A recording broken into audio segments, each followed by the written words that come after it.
Nabi Hud adalah nama bapa suatu suku yang hidup di Jazirah Arab di suatu tempat bernama Al-Ahqaf, terletak di utara Hadramaut Ater Yaman dan Uman dan termasuk suku yang tertua sesudah kaum Nabi Nuh serta terkenal dengan kekuatan jasmani dalam bentuk tubuh-tubuh yang besar dan sasa.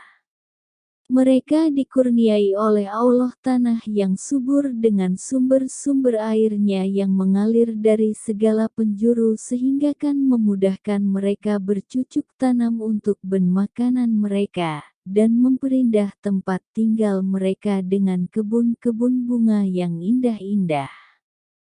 Berkat kurnia Tuhan itu mereka hidup menjadi makmur, sejahtera dan bahagia serta dalam waktu yang singkat mereka berkembang biak dan menjadi suku yang terbesar di antara suku-suku yang hidup di sekelilingnya. Sebagaimana dengan kaum Nabi Nuh, kaum Hud ialah suku Ad ini adalah penghidupan rohaninya tidak mengenal Allah yang Maha Kuasa Pencipta alam semesta.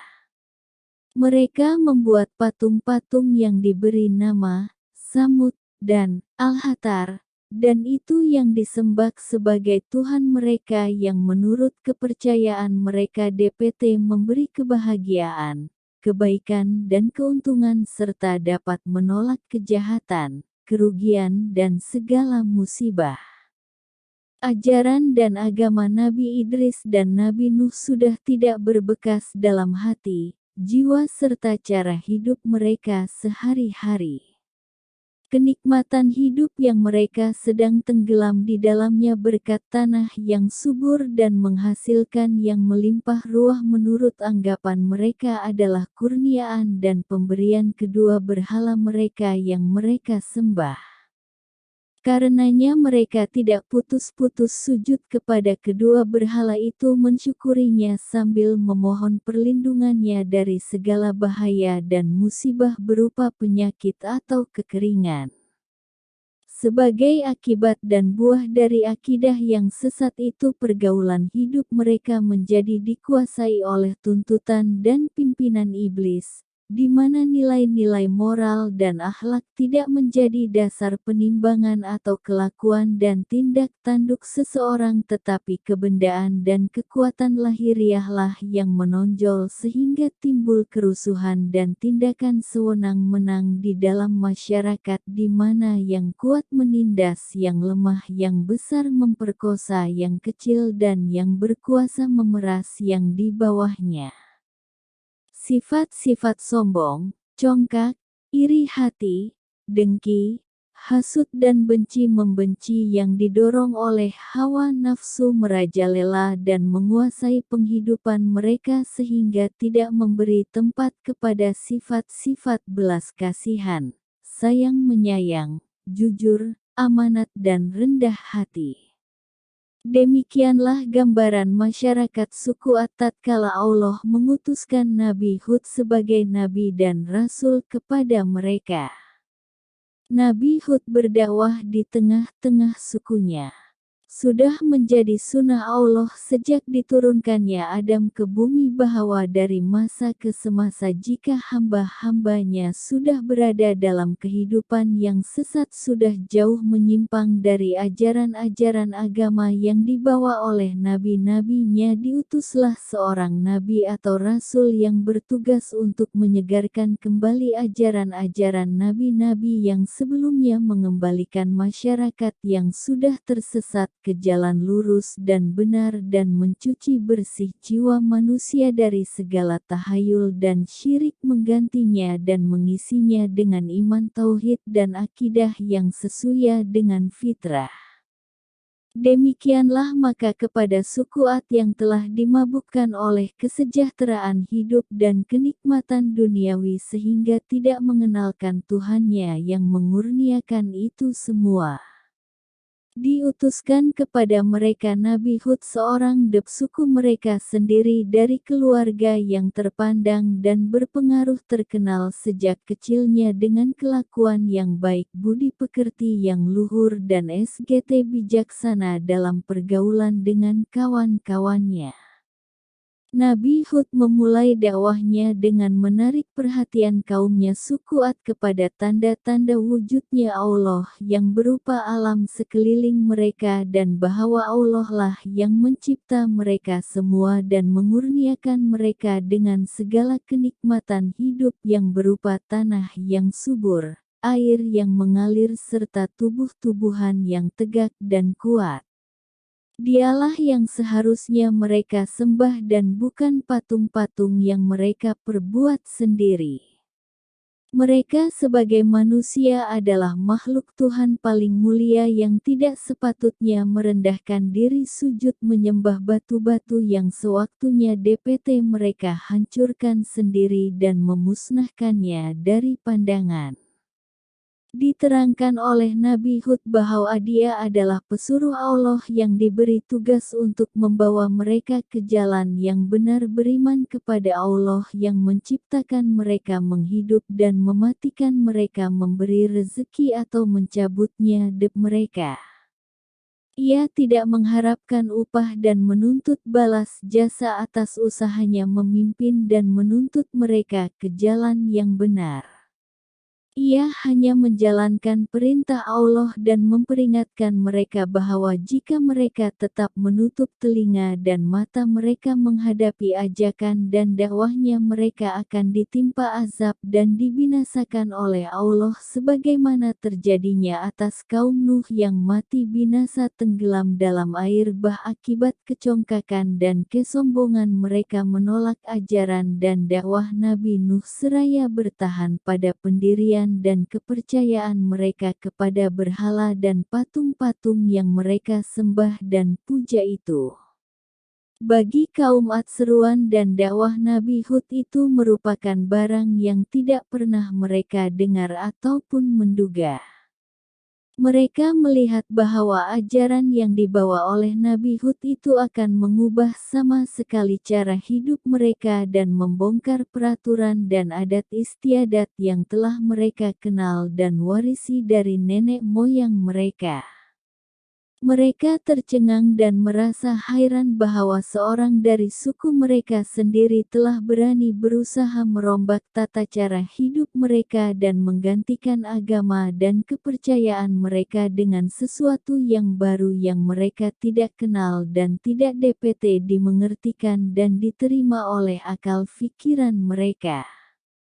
Dengan serta-merta ditolaklah oleh mereka dakwah Nabi Hud itu dengan berbagai alasan dan tuduhan kosong terhadap diri beliau serta ejekan-ejekan dan hinaan yang diterimanya dengan kepala dingin dan penuh kesabaran. Berkatalah kaum Ad kepada Nabi Hud, "Wahai Hud, ajaran dan agama apakah yang engkau hendak anjurkan kepada kami? Engkau ingin agar kami meninggalkan persembahan kami kepada Tuhan-Tuhan kami yang berkuasa ini dan menyembah Tuhan-Mu yang tidak dapat kami jangkau dengan pancaindera kami dan Tuhan yang menurut kata kamu tidak bersekutu.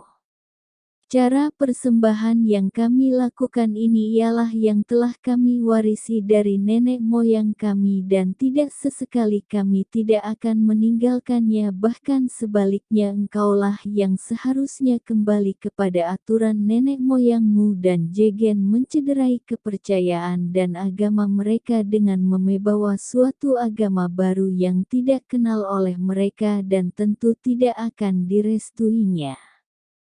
Wahai kaumku, jawab Nabi Hud, sesungguhnya Tuhan yang aku serukan ini kepada kamu untuk menyembahnya walaupun kamu tidak dapat menjangkaunya dengan pancainderamu namun kamu dapat melihat dan merasakan wujudnya dalam diri kamu sendiri sebagai ciptaannya dan dalam alam semesta yang mengelilingimu beberapa langit dengan matahari bulan dan bintang-bintangnya bumi dengan gunung ganangnya sungai tumbuh-tumbuhan dan binatang-binatang yang kesemuanya dapat bermanfaat bagi kamu sebagai manusia. Dan menjadi kamu dapat menikmati kehidupan yang sejahtera dan bahagia. Tuhan itulah yang harus kamu sembah dan menundukkan kepala kamu kepadanya. Tuhan yang Maha Esa tiada bersekutu, tidak beranak dan diperanakan, yang walaupun kamu tidak DPT menjangkaunya dengan panca inderamu, Dia dekat dep kamu, mengetahui segala gerak geri dan tingkah lakumu, mengetahui isi hatimu, denyut jantungmu dan jalan fikiranmu. Tuhan itulah yang harus disembah oleh manusia dengan kepercayaan penuh kepada keesaannya dan kekuasaannya, dan bukan patung-patung yang kamu perbuat pahat dan ukir dengan tangan kamu sendiri kemudian kamu sembah sebagai Tuhan, padahal ia suatu barang yang pasif, tidak dapat berbuat sesuatu yang menguntungkan atau merugikan kamu. Alangkah bodohnya dan dangkalnya pikiranmu jika kamu tetap mempertahankan agamamu yang sesat itu dan menolak ajaran dan agama yang telah diwahyukan kepadaku oleh Allah Tuhan yang Maha Esa itu. Wahai Hud, jawab kaumnya, gerangan apakah yang menjadikan engkau berpandangan dan berfikiran lain dep yang sudah menjadi pegangan hidup kami sejak dahulu kala dan menjadikan engkau meninggalkan agama nenek moyangmu sendiri, bahkan sehingga engkau menghina dan merendahkan martabat Tuhan-Tuhan kami dan memperbodohkan kami dan menganggap kami berakal sempit dan berfikiran dangkal. Engkau mengaku bahwa engkau terpilih menjadi rasul pesuruh oleh Tuhanmu untuk membawa agama dan kepercayaan baru kepada kami dan mengajak kami keluar dari jalan yang sesat menurut pengakuanmu ke jalan yang benar dan lurus. Kami merasa hairan dan tidak DPT menerima oleh akal kami sendiri bahwa engkau telah dipilih menjadi pesuruh Tuhan. Apakah kelebihan kamu di atas seseorang dep kami? Engkau tidak lebih tidak kurang adalah seorang manusia biasa seperti kami, hidup makan minum dan tidur tiada bedanya dengan kami. Mengapa engkau yang dipilih oleh Tuhanmu? Sungguh engkau menurut anggapan kami seorang pendusta besar, atau mungkin engkau berfikiran tidak sihat terkena kutukan Tuhan-Tuhan kami yang selalu engkau ejek, hina dan cemuhkan. Wahai kaumku, jawab Nabi Hud, aku bukanlah seorang pendusta dan fikiranku tetap waras dan sihat, tidak kerk sesuatu pun, dan ketahuilah bahwa patung-patungmu yang kamu pertuhankan itu tidak DPT mendatangkan sesuatu gangguan atau penyakit bagi bandaku atau fikiranku. Kamu kenal aku, sejak lama aku hidup di tengah-tengah kamu, bahwa aku tidak pernah berdusta dan bercakap bohong, dan sepanjang pergaulanku dengan kamu tidak pernah terlihat pada diriku tanda-tanda ketidakwajaran perlakuanku atau tanda-tanda yang meragukan kewarasan fikiranku dan kesempurnaan akalku. Aku adalah benar pesuruh Allah yang diberi amanat untuk menyampaikan wahyu-Nya kepada hamba-hambanya yang sudah tersesat kemasukan pengaruh ajaran iblis dan sudah jauh menyimpang dari jalan yang benar yang diajar oleh nabi-nabi yang terdahulu, karena Allah tidak akan membiarkan hamba-hambanya terlalu lama terlantar dalam kesesatan dan hidup dalam kegelapan tanpa diutuskan seorang rasul yang menuntun mereka ke jalan yang benar dan penghidupan yang diredainya. Maka percayalah kamu kepadaku, gunakanlah akal fikiran kamu, berimanlah dan bersujudlah kepada Allah Tuhan seru sekalian alam Tuhan yang menciptakan kamu, menciptakan langit dan bumi, menurunkan hujan bagi menyuburkan tanah ladangmu, menumbuhkan tumbuh nol tumbuhan bagi meneruskan hidupmu. Bersembahlah kepadanya dan mohonlah ampun atas segala perbuatan salah dan tindakan sesatmu, agar Dia menambah rezekimu dan kemakmuran hidupmu, dan terhindarlah kamu dari azab dunia sebagaimana yang telah dialami oleh kaum Nuh dan kelak azab di akhirat. Ketahuilah bahwa kamu akan dibangkitkan kembali kelak dari kubur kamu dan dimintai bertanggung jawab atas segala perbuatan kamu di dunia ini dan diberi ganjaran sesuai dengan amalanmu yang baik dan soleh mendapati ganjaran baik dan yang hina dan buruk akan diganjarkan dengan api neraka. Aku hanya menyampaikannya risalah Allah kepada kamu dan dengan ini telah memperingati kamu akan akibat yang akan menimpa kepada dirimu jika kamu tetap mengingkari kebenaran dakwahku. Kaum Ad menjawab, kami bertambah yakin dan tidak ragu lagi bahwa engkau telah mendapati kutukan Tuhan-Tuhan kami sehingga menyebabkan pikiran kamu kacau dan akalmu berubah menjadi sinting. Engkau telah mengucapkan kata-kata yang tidak masuk akal bahwa jika kami mengikuti agamamu, akan bertambah rezeki dan kemakmuran hidup kami dan bahwa kami akan dibangkitkan kembali dari kubur kami dan menerima segala ganjaran atas segala amalan kami.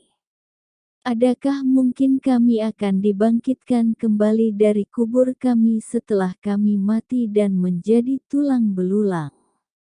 Dan apakah azab dan siksaan yang engkau selalu menakut-nakuti kami dan mengancamkannya kepada kami?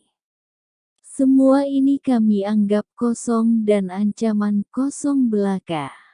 Ketahuilah bahwa kami tidak akan menyerah kepadamu dan mengikuti ajaranmu karena bayangan azab dan siksa yang engkau bayang-bayangkannya kepada kami bahkan kami menentang kepadamu datangkanlah apa yang engkau janjikan dan ancamkan itu jika engkau betul-betul benar dalam kata-katamu dan bukan seorang pendusta. Baiklah, jawab Nabi Hud. Jika kamu meragukan kebenaran kata-kataku dan tetap berkeras kepala tidak menghiraukan dakwahku dan meninggalkan persembahanmu kepada berhala-berhala itu maka tunggulah saat tibanya pembalasan Tuhan di mana kamu tidak akan dapat melepaskan diri dari bencananya. Allah menjadi saksiku bahwa aku telah menyampaikan risalahnya dengan sepenuh tenagaku kepadamu dan akan tetap berusaha sepanjang hayat kandung bandaku memberi penerangan dan tuntunan kepada jalan yang baik yang telah digariskan oleh Allah bagi hamba-hambanya. Pembalasan Allah atas kaum Ad. Pembalasan Tuhan terhadap kaum Ad yang kafir dan tetap membangkang itu diturunkan dalam dua peringkat. Tahap pertama berupa kekeringan yang melanda ladang-ladang dan kebun-kebun mereka, sehingga menimbulkan kecemasan dan kegelisahan, kalau mereka tidak memperolehi hasil dari ladang-ladang dan kebun-kebunnya seperti biasanya. Dalam keadaan demikian Nabi Hud masih berusaha meyakinkan mereka bahwa kekeringan itu adalah suatu permulaan siksaan dari Allah yang dijanjikan dan bahwa Allah masih lagi memberi kesempatan kepada mereka untuk sadar akan kesesatan dan kekafiran mereka dan kembali beriman kepada Allah dengan meninggalkan persembahan mereka yang batil kemudian bertaubat dan memohon ampun kepada Allah agar segera hujan turun kembali dengan lebatnya dan terhindar mereka dari bahaya kelaparan yang mengancam. Akan tetapi mereka tetap belum mau percaya dan menganggap janji Nabi Hud itu adalah janji kosong belaka. Mereka bahkan pergi menghadap berhala-berhala mereka memohon perlindungan dari musibah yang mereka hadapi. Tentangan mereka terhadap janji Allah yang diwahyukan kepada Nabi Hud segera mendapat jawaban dengan DTG-nya pembalasan tahap kedua yang dimulai dengan terlihatnya gumpalan awan dan mega hitam yang tebal di atas mereka yang disambutnya dengan sorak-sorai gembira. Karena dikiranya bahwa hujan akan segera turun membasahi ladang-ladang dan menyirami kebun-kebun mereka yang sedang mengalami kekeringan. Melihat sikap kaum Ad yang sedang bersukaria itu berkatalah Nabi Hud dengan nada mengejek, Mega hitam itu bukanlah mega hitam dan awam rahmat bagi kamu, tetapi mega yang akan membawa kehancuran kamu sebagai pembalasan Allah yang telah kujanjikan, dan kamu ternanti-nanti untuk membuktikan kebenaran kata-kataku yang selalu kamu sangkal dan kamu dusta. Sejurus kemudian menjadi kenyataanlah apa yang diramalkan oleh Nabi Hud itu, bahwa bukan hujan yang turun dari awan yang tebal itu, tetapi angin taufan yang dahsyat dan kencang disertai bunyi gemuruh yang mencemaskan yang telah merusakkan bangunan-bangunan rumah dari dasarnya, membawa berterbangan semua perabot-perabot dan milik harta benda, dan melempar jauh binatang-binatang ternak. Keadaan kaum Ad menjadi panik, mereka berlari ke sana sini hilir mudik mencari perlindungan. Suami tidak tahu di mana istrinya berada dan ibu juga kehilangan anaknya, sedang rumah-rumah menjadi sama rata dengan tanah. Bencana angin taufan itu berlangsung selama 8 hari 7 malam sehingga sempat menyampuh bersih kaum Ad yang congkak itu dan menamatkan riwayatnya dalam keadaan yang menyedihkan itu untuk menjadi pengajaran dan ibrah bagi umat-umat yang akan datang. Adapun Nabi Hud dan para sahabatnya yang beriman telah mendapat perlindungan Allah dari bencana yang menimpa kaumnya yang kacau bilau dan tenang, seraya melihat keadaan kaumnya yang kacau bilau, mendengar gemuruhnya angin dan bunyi pohon-pohon dan bangunan-bangunan yang berjatuhan serta teriakan dan tangisan orang yang meminta tolong dan mohon perlindungan.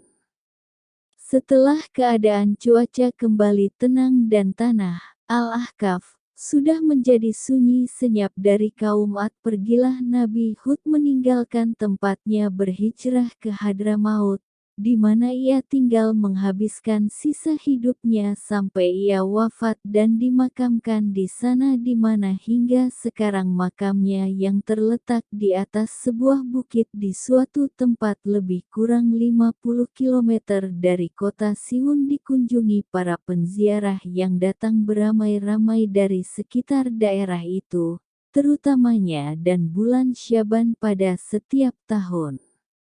Kisah Nabi Hud dalam Al-Quran. Kisah Nabi Hud diceritakan oleh 68 ayat dalam 10 surah, di antaranya surah Hud, ayat 50 hingga 60, surah Al-Mu'minun, ayat 31 sehingga ayat 41, surah Al-Ahqaf, ayat 21 sehingga ayat 26 dan surah Al-Haqqah, ayat 6, 7 dan 8. Pelajaran dari kisah Nabi Hud AS. Nabi Hud telah memberi contoh dan sistem yang baik yang patut ditiru dan diikuti oleh juru dakwah dan ahli penerangan agama.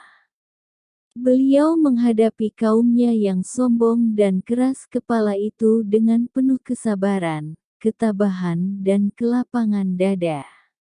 Ia tidak sesekali membalas ejekan dan kata-kata kasar mereka dengan serupa, tetapi menolaknya dengan kata-kata yang halus yang menunjukkan bahwa beliau dapat menguasai emosinya dan tidak sampai kehilangan akal atau kesabaran.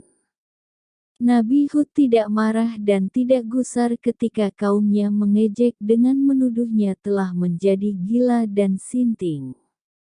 Ia dengan lemah lembut menolak tuduhan dan ejekan itu dengan hanya mengatakan, "Aku tidak gila dan bahwa Tuhan-Tuhanmu yang kamu sembah tidak dapat menggangguku atau mengganggu pikiranku sedikit pun, tetapi aku ini adalah Rasul pesuruh Allah kepadamu dan betul-betul aku adalah seorang penasihat yang jujur bagimu, menghendaki kebaikanmu dan kesejahteraan hidupmu dan agar kamu terhindar dan selamat dari azab dan siksaan Allah di dunia maupun di akhirat."